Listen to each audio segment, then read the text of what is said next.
The weight of loneliness hits differently when you're surrounded by celebration.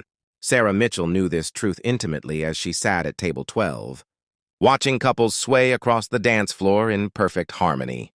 The wedding reception glowed with fairy lights and laughter, but she felt like a shadow among the living, a single mother who'd scraped together enough for a babysitter just to attend her cousin's wedding, only to realize she was the only guest without a +1.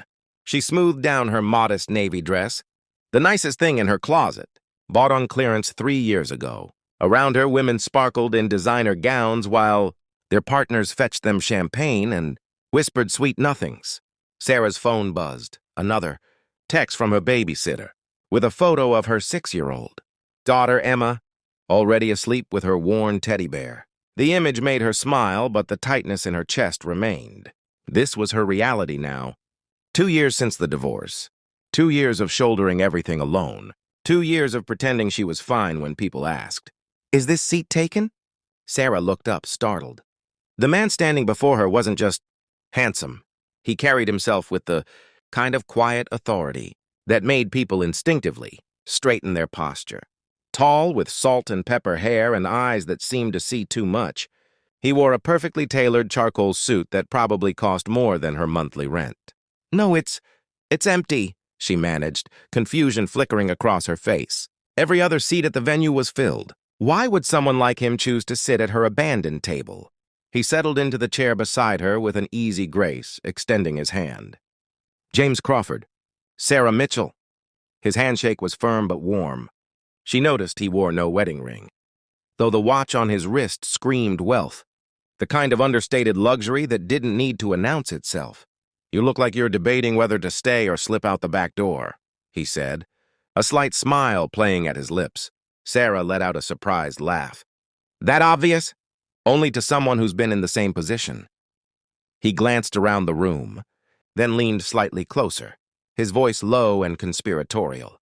"I'm going to make an unusual proposition, and I need you to hear me out before you think I'm completely insane." Her heart skipped. "Okay?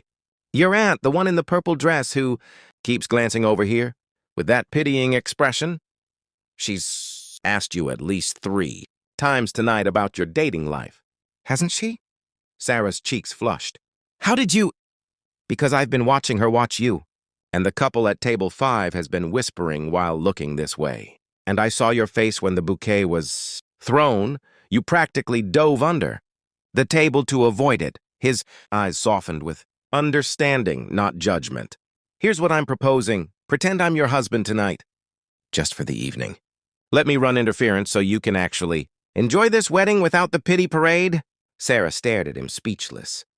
"You're joking."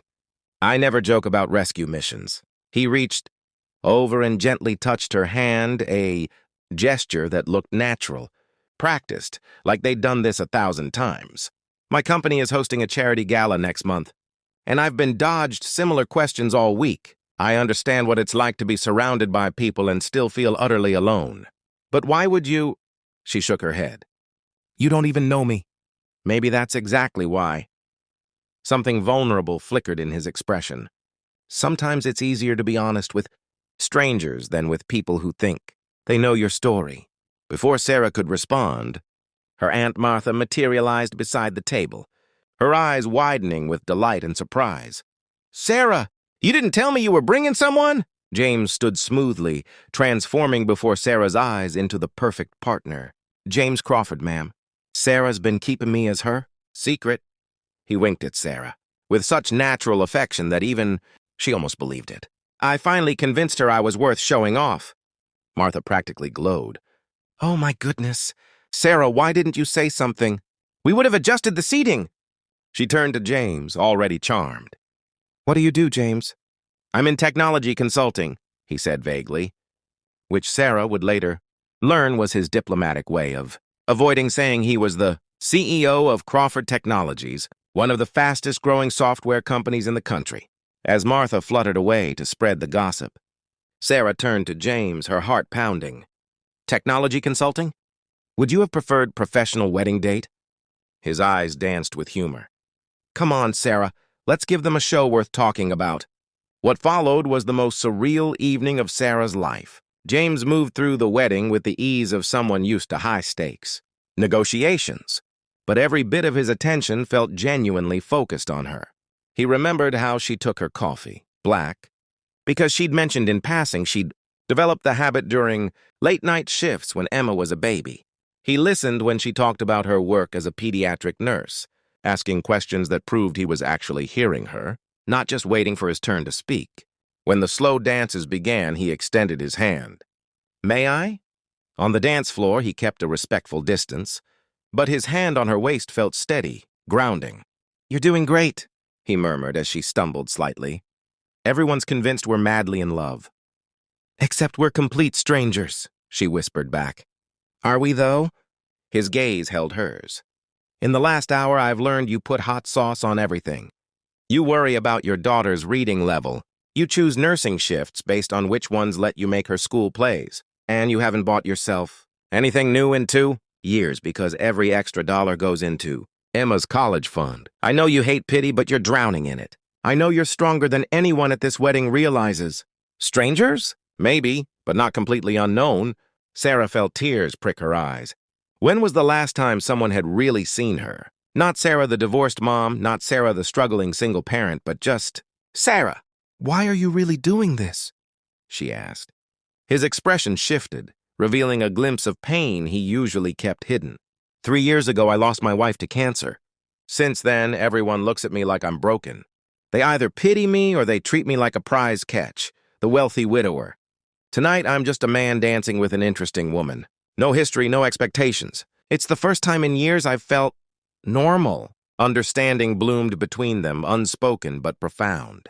They were both tired of being reduced to their circumstances, both craving the simple dignity of being seen as whole people. The evening spun on. James charmed her relatives, made her laugh until her sides hurt with his dry observations about wedding, DJ song choices, and even convinced Emma's babysitter, when Sarah called to check in, that Mr. Crawford promised to have Sarah home at a reasonable hour. As the reception wound down, they stood in the parking lot, the fairy lights twinkling behind them like captured stars. The spell was breaking. "Sarah," James said quietly, pulling out his wallet. "Let me give you something for the babysitter at least." "Absolutely not." She crossed her arms. "You've already given me more than you know." He smiled, but it was tinged with something that looked like hope. "I'm going to break the rules of our arrangement. Can I see you again? Not as your pretend husband, but as a friend who'd really like to buy you coffee?" Sarah's heart hammered. Every instinct screamed this was too good to be true, that men like James Crawford didn't genuinely fall for struggling single moms at weddings. But something in his eyes, that same loneliness she carried, that same hunger for authentic connection made her brave. "Thursday," she said. "I have Thursday morning off." "Thursday it is." He squeezed her hand gently. "And Sarah? Emma is lucky to have you. You're not just surviving. You're building a life full of love. That's not something to apologize for." As Sarah drove home that night, she couldn't stop smiling. She'd gone to that wedding, expecting nothing but awkward, small talk and pitying glances.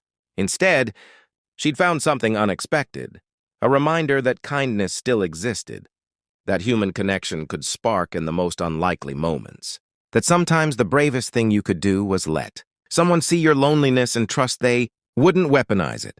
Thursday morning came, then a week, then months. James wasn't a fairy tale prince swooping in to rescue her. He was better.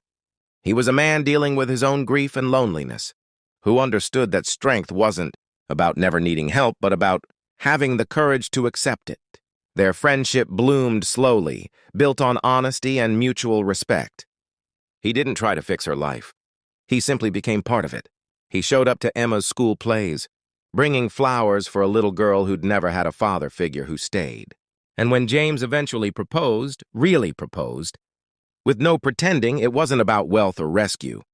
It was two people who'd sat alone at their respective tables, reaching across their loneliness to build something real. Because sometimes the greatest love stories don't start with love at all. They start with a simple act of human kindness, with someone seeing your struggle and choosing to sit beside you anyway, whispering the words that change everything. "You're not alone anymore."